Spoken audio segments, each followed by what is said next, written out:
Good evening. ఎలా ఉన్నారు మీరందరూ? Welcome to Lakshmi vlogs in Telugu. మీరు నా ఛానల్ ఫస్ట్ టైం చూస్తున్నట్లయితే ప్లీజ్ సబ్స్క్రైబ్ చేయండి. ముందుగా మీ అందరికీ శ్రీరామనవమి శుభాకాంక్షలు. లాక్డౌన్ శ్రీరామనవమిది. నైటే నేను బట్టలు వేసి పెట్టేశాను. అలాగే ముందర కడిగిన తర్వాత ముగ్గేద్దామంటే ముగ్గు అయిపోయింది. సో ఏం ప్రాబ్లం లేదని చెప్పి అలాగే ఉంచేస్తాను అనమాట. చాక్ పీసులు కూడా లేవు ఇంట్లో. ఆ తర్వాత నేను ఇంకా పిల్లల్ని కూడా లేపేశాను. హాల్లోనే పడుకుంటున్నాము ఈ ఎండ వేడికి బెడ్స్ మీద పడుకోలేక. సో అది చూడండి, ఈరోజు మీకు పిల్లలతో పండగలు ఎలా ఉంటాయో చూపిస్తాను. నేను ఇంకా అంతా చిమ్మేసి తుడిచేద్దామని చెప్పి బకెట్లో నీళ్ళు తీసుకుంటే మా బాబు లేచాడు. లేచి వాడు అర్జెంటుగా సుస్సుకి వెళ్ళాలి, బాత్రూమ్కి వెళ్ళాలి. అయినా కూడా లైజాలు తనే వేయాలంట. ఇలా ఉంటాయి పిల్లలతో పండగలు. ఆ తర్వాత నేను చూపించాను కదా, అది కొత్తగా వచ్చినట్టుంది లైజాల్లో. మా ఫ్లోర్ మీద అయితే చాలా బాగుంది.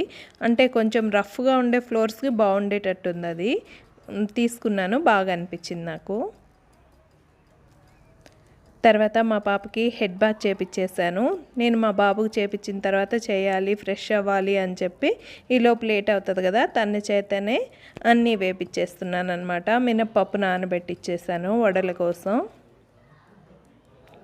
చెప్తున్నాను, నేను చెప్తుంటే తను చేస్తుందనమాట. ఆ తర్వాత పెసరపప్పు, వడపప్పు చాలా ముఖ్యం కదా ఈ పండగకి. అందుకోసం వడపప్పు కూడా నానబెట్టించాను కడిగిచ్చి. బెల్లం దంచాలరా అని చెప్పేలోపు నీళ్ళు పోసేసింది. ఓకే అని చెప్పి తర్వాత మా బాబుని కూడా రెడీ చేస్తున్నాను. షాంపూ వేసానండి. మనము ఒక టైంకి అనుకుంటాం కదా ఏదైనా, వీళ్ళతో ఆ టైం ఎంతవరకు వెళ్తుంది అంటే, మనం ఒక 10 కన్నీ అయిపోతాయంటే వీళ్ళ పుణ్యమాన్ని 12 అవుతుంది ఈ పిల్లలతో. పండగలు అంటే పిల్లలతో ఒక టైంకి అయితే చేయలేము. ఆ తర్వాత నేను కూడా ఫ్రెష్ అయిపోయి వచ్చి బియ్యం కడిగి పెట్టేశాను ఒక దాంట్లో. తర్వాత చూసారా ఆ బెల్లం నేను బాబుని రెడీ చేసి నేను వచ్చేసరికి అది కరిగిపోయింది. ఆ తర్వాత చింతపండు నానబెట్టాను. సాంబార్ కోసం అన్నీ కట్ చేసుకున్నాను. ఎక్కువ వెజిటేబుల్స్ అయితే వాడట్లేదు, కొంచెం కొంచెంగా అవసరమైనంత వాడుతున్నాను. అలాగే పప్పు ఉడకబెట్టి పెట్టేసుకున్నాను సాంబార్ కోసం. ఉడికిపోయింది. ఇంకా వరుసగా అన్నీ చేసేసుకొని ఆ తర్వాత పూజకు కూడా ఇవి పెట్టేయాలి కదా నైవేద్యాలు, అంతా ఒకేసారి చేద్దామని చెప్పి స్టార్ట్ చేసేసాను. ముందుగా బాండల్లో ఆయిల్ పెట్టేసి అప్పడాల వరకు వేయించేసాను ఫస్ట్.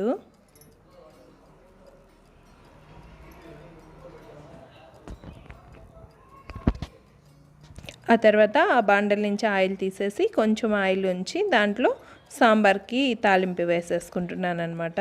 ఈ సాంబార్ ఒకసారి ట్రై చేయండి, ఎమ్మీగా వచ్చింది. తక్కువ కూరగాయలైనా, మామూలుగా సాంబార్ అంటే మేమైతే అన్నీ వేస్తామన్నమాట. మునక్కాయ, దోసకాయ, వంకాయ, బెండకాయ, ఇంకా అన్నీ వేసుకుంటాము, అన్ని రకాలు. అదే అత్తయ్య వాళ్ళ సైడ్ అయితే ఒక్కొక్క కూరగాయతో సాంబార్ చేస్తారనమాట. మునక్కాయతో ఒకరోజు, బెండకాయతో ఒకరోజు అలా చేస్తారు. మీ సైడ్ ఎలా చేస్తారు? సో అన్ని కూరగాయలు, టమాటాలు, ఆనియన్స్ అన్నీ వేసేసాను. పచ్చిమిర్చి ఇందాక చూపించాను కదా, అవన్నీ వేసేసాను. వంకాయలు ముందుగానే కట్ చేస్తే కర్రీని ఎక్కిపోయి ఒకలాంటి టేస్ట్ వస్తాయి కదా, అందుకోసం అప్పుడే కట్ చేసి వేసాను. యాక్చువల్గా నీళ్లు పోసి నీళ్ళల్లో ఉప్పు వేసి ఆ తర్వాత వేసుకుంటే వంకాయలు బాగుంటాయి. చిన్న వంకాయలే కదా అని అలా కట్ చేసి వేసేసాను. పసుపు, ధనియాల పొడి, కారం కూడా యాడ్ చేశాను. పచ్చిమిర్చి కూడా యాడ్ చేశాను కాబట్టి కొంచెంగా వేసాను కారపొడి. ఆ తర్వాత చింతపండు పులుసు పోసేసాను, నానబెట్టి పెట్టుకున్నాం కదా. ఈ చింతపండు పులుసులో కొత్తిమీర వేస్తున్నాను చూడండి. మీకు ఎప్పుడైనా వెజిటేబుల్స్ తక్కువ ఉన్నప్పుడు ఇలా కొత్తిమీర ఎక్కువ వేసుకున్నారంటే ఫ్లేవర్ బాగుంటుంది. ఇలా తెరిలిపోయిన తర్వాత ఈ పులుసునంతా ఎత్తి పప్పులో వేసేస్తున్నాను అనమాట. ఇలా వేసి నేను ఎప్పుడైనా ఇలాగే చేస్తాను. ఇలా వేసి కుక్కర్ ఒక విజిల్ రానిచ్చేస్తాను. చూసారా, ఒకసారి కలిపెట్టేసి మూత పెట్టి పెట్టేస్తాను. ఆ తర్వాత దాని మీద ఇంకొంచెం కొత్తిమీర వేసాను. కూరగాయలు తక్కువ ఉన్నాయి కదా, ఫ్లేవర్ బాగుండాలని. ఈ లాస్ట్లో కొత్తిమీర వేసినప్పుడు కలపకండి, అలాగే పెట్టేస్తే బాగుంటుంది. దాని మీద క్లాత్ పెట్టాను. ఆ పక్కన నూనె వేసుకున్నాను అనమాట, ఇది వడకేద్దామని చెప్పి. సో అది విజిల్ వచ్చినప్పుడు వాటర్ అది పడకుండా ఇలా క్లాత్ పెట్టి పెట్టేశాను. ఆ పక్కన వడలు వేసేస్తూ ఉన్నాను నేను. అంత పండగలాగా అయితే అనిపించట్లేదండి. మామూలుగానే సిటీస్లో పండగ వాతావరణం తక్కువ. ఇంకా అసలే ఈ లాక్డౌన్ అన్నారేమో, అస్సలు పండగలాగా మొన్న ఉగాది కానీ ఈరోజు కానీ, ఉగాది రోజు అయితే మరీ ఎక్కువ అనిపించింది. ఈరోజు కొంచెం మైండ్ అడ్జస్ట్ అయిందనమాట. ముందు నేను ఎప్పుడు వడలు అలా వైట్గా తీసేసి ఆ తర్వాత డబుల్ ఫ్రై చేస్తాను. ఎప్పుడు డబుల్ ఫ్రై చేసినప్పుడు క్రిస్పీగా వస్తాయి అన్నమాట. ఫస్ట్ టైం వేసినప్పుడు మీడియం ఫ్లేమ్లో ఉండాలి, సెకండ్ టైం హై ఫ్లేమ్లో పెట్టి ఫ్రై చేసుకోవాలి. ఆ తర్వాత బెల్లం కరిగిపోయింది, దాంట్లో మిరియాల పొడి, యాలకుల పొడి యాడ్ చేశాను. కొంతమంది లైట్గా ఉప్పు కూడా వేస్తారు, నేనైతే వేయలేదు. దాన్ని వడకట్టేసాను. ఇంకా వడపప్పు కూడా తీసి గిన్నెలో పెట్టేశాను. సాంబార్ కూడా రెడీ అయిపోయింది చూడండి. మీకు టమాటాలు అలా పైకి ఉండడం వల్ల ఉడకలేదు అనుకుంటారేమో, ఒక్కసారి కలిపితే చాలు అవి మెత్తగా అయిపోతాయి. చూసారా, ఇప్పుడు టమాటానే కనిపించట్లేదు. ఇలా అన్నీ రెడీ అయిపోయినాయి. మాకు అన్నం, పాపడ్స్, దాంట్లోకి నేను కొంచెం కీరా ముక్కలు తరిగేసాను. అది ఇంగ్లీష్ కుకుంబర్స్ అంటారు కదా, అది స్కిన్ కూడా బాగానే ఉంటుంది, సో స్కిన్తో సహా వేసాను అనమాట. పానకం, వడలు, సాంబార్. ఆ తర్వాత ఇదిగోండి, ఇక్కడ మా పాప హారతి ఇస్తుంది. నేను దీపం అది పెట్టేశాను, పూజ చేశాను. లాస్ట్ హారతి పాప చేతిప్పిస్తున్నాను. ఇంకా మా వారికి వర్క్ ఉంది, తను వచ్చి హారతి తీసుకొని మళ్ళీ వెళ్ళిపోయారు.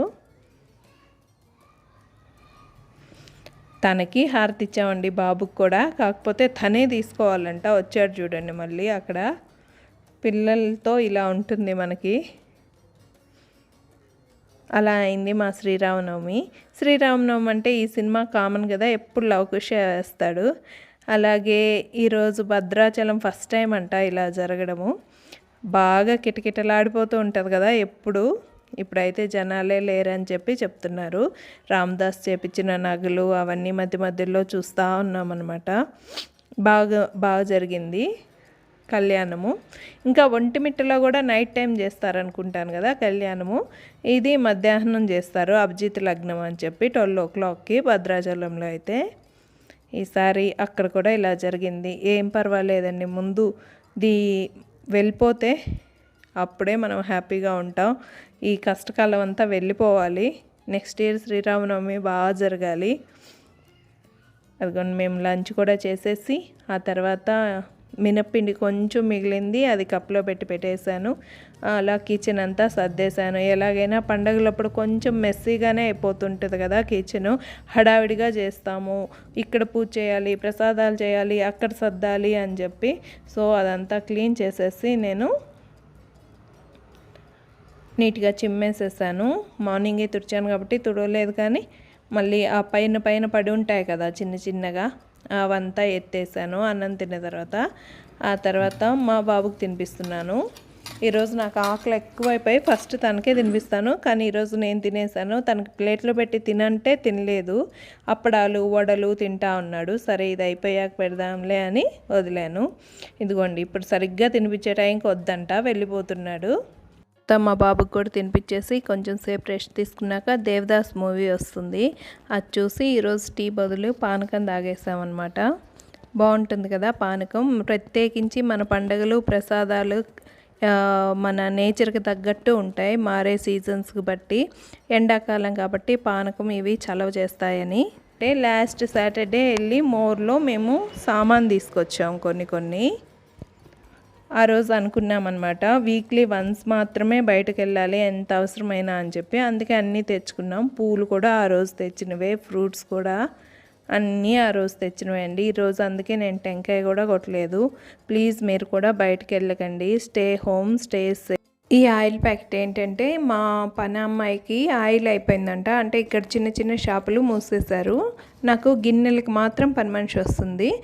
అవి మూసేయడం వల్ల తనకి ఆయిల్ తెచ్చుకోవడానికి ఇబ్బంది అయిపోయిందని సరే అని తనకు ఒక ఆయిల్ ప్యాకెట్ తెచ్చిచ్చాను. ఇప్పుడైతే ఓపెన్ చేశారులేండి, మార్నింగ్ ఓపెన్ చేస్తున్నారు. వాళ్ళు విడిగా తెచ్చుకుంటారంట, టిన్లో ఉండే వాటిలో ఎంత కావాలంటే అంత ఇస్తారంట. అందుకోసం ఇదండి Sriramanavami vlog. Thanks for watching. Please subscribe.